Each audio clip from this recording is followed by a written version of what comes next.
की राजनीति में साल 2005 का बहुत महत्व है। साल 2005 से पहले की सरकार और साल 2005 के बाद की सरकार, दोनों का अलग अलग नामों से जाना जाता है। 2005 से पहले की सरकार को जंगल राज की सरकार कहते थे और 2005 के बाद की सरकार को सुशासन की सरकार कहते हैं।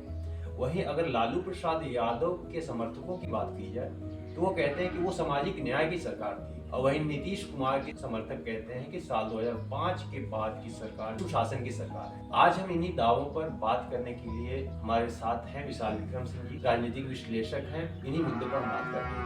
नमस्कार विशाल जी। नमस्कार। तो हम पहले बात करना चाहते हैं कि बिहार में लालू प्रसाद यादव के राज को कहा जाता है कि जंगल राज। आप क्या मानते हैं, क्या सच बात है? देखिए गोविंद जी, 2005 और 2005 के पहले की राजनीति और 2005 के बाद की बिहार की राजनीति को निश्चित रूप से अलग अलग संज्ञा से नवाजा गया है, अलग अलग उपनाम दिए गए हैं, अलग अलग तरीके से लोग संबोधित करते हैं। तो लालू प्रसाद यादव के जो समर्थक थे वो सामाजिक न्याय की संज्ञा देते हैं। लालू प्रसाद यादव के जो विरोधी हैं वो जंगल राज की संज्ञा देते हैं। वहीं 2005 के बाद के बिहार की राजनीति को सुशासन की सरकार बोलते हैं। इसमें मैं राजनीति के दाव पेच से तो भली भांति अवगत नहीं हूँ, मैं बहुत अच्छी तरीके से नहीं जानता हूँ, लेकिन मैं ये जरूर बता सकता हूँ कि उस दौर में जब हम लोग छोटे थे, जब हम लोग माता पिता के साथ कहीं बाहर जाया करते थे और ट्रेन से बसों से यात्रा करते थे, कहीं आने जाने का अवसर प्राप्त होता था, तो उस दौर में जहन में उस दौर की यादें, उस दौर की तस्वीरें जरूर आज भी सुरक्षित हैं और मैं अपना बचपन का अनुभव आपको बता सकता हूँ। उस समय मेरा मानना है कि जिस प्रकार से आज उद्योगों का औद्योगिकरण और सशक्तिकरण किया जा रहा है, उस समय अपराध का औद्योगिकरण और सशक्तिकरण और इस तरीके से अपराध बिहार प्रांत में फल फूल रहा है। तो लालू प्रसाद यादव के राजनीतिक जो विरोधी हैं वो कहते हैं, उन पे आरोप लगाते हैं कि उन्होंने अपराधियों को संरक्षण दिया था। तो इस बात में क्या सच्चाई है?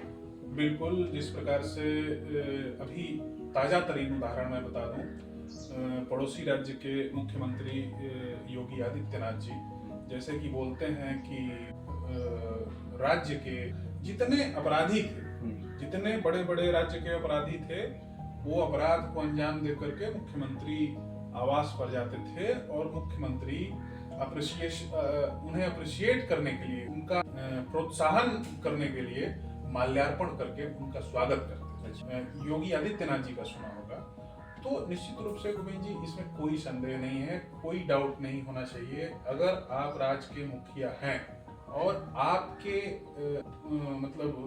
मुख्यमंत्री होते हुए भी अगर अपराध का औद्योगिकरण हो, उसको व्यवसाय बिजनेस की तरह से राज्य में फल फूल रहा हो, उसके लिए आप निश्चित रूप से उत्तरदायी हैं, इसमें कोई दो राय नहीं होना चाहिए।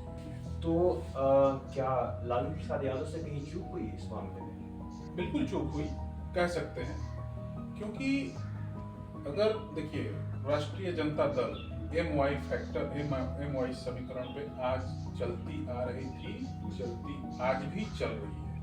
उनका वोट बैंक यादव और मुसलमान है, ये आप भी जानते हैं, पूरी दुनिया जानती है। अब यादव और मुसलमान के बारे में अगर आपको बताने में लगे हम, मुसलमान को लगता है कि हम लोग जन्नत जाएंगे, 72 हूरों के पास जाएंगे और बाकी लोग भीख मांगेंगे, उनका ऐसा है। और आपराधिक गतिविधियों में 100% उनका इन्वॉल्वमेंट निकल के सामने है। पूरे राष्ट्र में जांच का रिकॉर्ड देखिए, किसी भी आपराधिक गतिविधि में जहाँ पे, अगर अभी हाल ही फिलहाल में अभी एक लाल किले पे अटैक हुआ, उसमें हुआ, अब सोचिए डॉक्टर जैसे लोग, डॉक्टर, इंजीनियर, साइंटिस्ट, ये जिहाद कर रहे हैं। सोचिए, हंसी आएगी आपको सोच के। हाँ, मैं सोच के हंसी आएगी कि इतने रेपुटेटेड पोस्ट पे जो आदमी अपॉइंट है वो जिहाद कर रहा है। आतंकवाद कर रहा है, बम फोड़ रहा है पब्लिक प्लेस में, मंदिरों में, रेलवे स्टेशन पे, बस अड्डे पे, ये कैसा जिहाद है भाई? क्या है आपका? उदाहरण के तौर पे इस बात को रख रहा हूँ कि जैसे कि MY फैक्टर उनका था, आपने बोला कि कोई चूक हुई क्या लालू यादव से?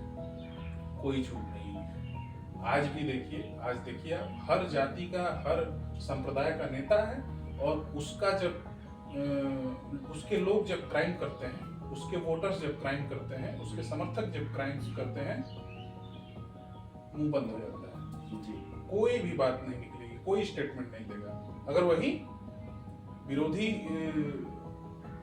के तरफ से, यदि मान लीजिए कि हिंदू मुसलमान है, मुस्लिम अगर अपराध करता है तो मुसलमान नेता मौन हो जाएंगे, वो सांस नहीं लेंगे, एकदम बिल्कुल से चुप्पी साध लेंगे। अगर वहीं कोई हिंदू गलती से कुछ अगर कर देता है, अगर कुछ चीजें वैसे निकल के आती हैं, अगर एक देखिए, अपराध सबसे पहले एक सुनियोजित होता है और एक हो जाता है, तो उसमें कई तरह का प्रोपोगेंडा फैला करके हाय तौबा मचाएंगे, दिल्ली से दौलताबाद चिल्लाते हुए जो है। तो इस तरीके की चीजें हैं, मैं ये कहना चाह रहा था। अब बात करते हैं 2005 के बाद की बिहार में। हाँ, ठीक है, तो नीतीश कुमार 2005 में सत्ता में आए, बिहार में मुख्यमंत्री बने, सुशासन का नारा दिया। आज भी बिहार में क्राइम तो है, आज भी है, लगातार हो रहे हैं, तो ये कैसा सुशासन है? देखिए, क्राइम कंट्रोल का जो रेशियो है वो 100% नहीं हो सकता जी, ये बात जैसे उदाहरण के तौर पे आप बैठे हैं यहाँ पे, कोई आया और गोली मार के चला गया। चाहे भाई भाई का झगड़ा है, बंटवारा हुआ है, जमीन जायदाद का मैटर है, आवेश में आया, बंदूक उठाया, गोली मार दिया, हंसिया उठाया, गला काट दिया। तो उस तरीके से जीरो टॉलरेंस पे क्राइम कंट्रोल पॉसिबल नहीं है, वो चाहे भारत हो या US हो। अब बात है सुशासन की, आपने कहा सुशासन, मेरा अनुभव अच्छा रहा है 2005 के बाद, क्योंकि जिन रास्तों में 2-2 फीट 2.5 फीट के गड्ढे हुआ करते थे और गाड़ी चलती थी तो 10 किलोमीटर जाती थी 2.5 घंटे में, वहीं आज जो है हम लोग 2 घंटे 2.5 घंटे में पटना चले जाते हैं। ये बात इस बात को मैं कोई बनावटी बात नहीं है, जग जाहिर है, दुनिया जानती है। नीतीश कुमार की जब सरकार आई, तो नीतीश सरकार में आने के बाद नीतीश पूर्ण रूप से इसी बात पर शासन में आए कि मैं बिहार परिवर्तन यात्रा को और मजबूत करूंगा। इसी वादे के बल पर मैं बिहार में जंगल राज समाप्त करके सुशासन स्थापित करूंगा, अस्थायी रूप से सुशासन की सरकार होगी, सभी लोगों के सुरक्षा की गारंटी दूंगा। इन्हीं सब वादों के वजह से जनता ने नीतीश को अपना मैंडेट दिया था। तो नीतीश कुमार जब सरकार में आए, बहुत सारी चुनौतियां थी, राज्य कर्जे में डूबा हुआ था बिल्कुल बुरी तरीके से। जिस प्रकार से योगी आदित्यनाथ को मिला था, योगी आदित्यनाथ को तो फिर भी बेहतर कंडीशन में मिला था, क्योंकि वो 2017 में शायद पहली बार मुख्यमंत्री बने थे। 2017 अगर हम ठीक है तो 2017 में पहली बार बने थे, और नीतीश कुमार 2005 के बाद मुख्यमंत्री बने थे। तो 2005 और 17 बहुत का फर्क है। आप देख सकते हैं, सड़कों का जाल बिछा हुआ है, एक्सप्रेसवे बन रहे हैं, थोक के भाव में बन रहे हैं।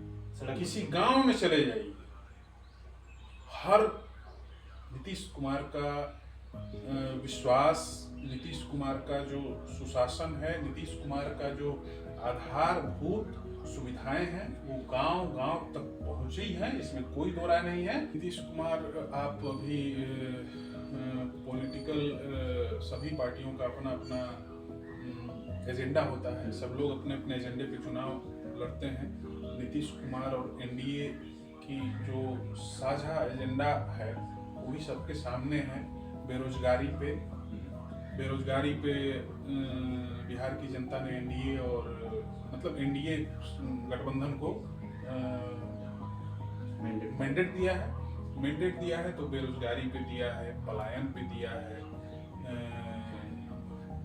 व्यावसायिक विकास को दिया है, गरीबी को दिया है, शिक्षा को दिया है, स्वास्थ्य को दिया है, तो निश्चित रूप से इन सब सेक्टर्स में अभूतपूर्व डेवलपमेंट होंगे। इसके लिए मैं आपको आश्वस्त करता हूँ।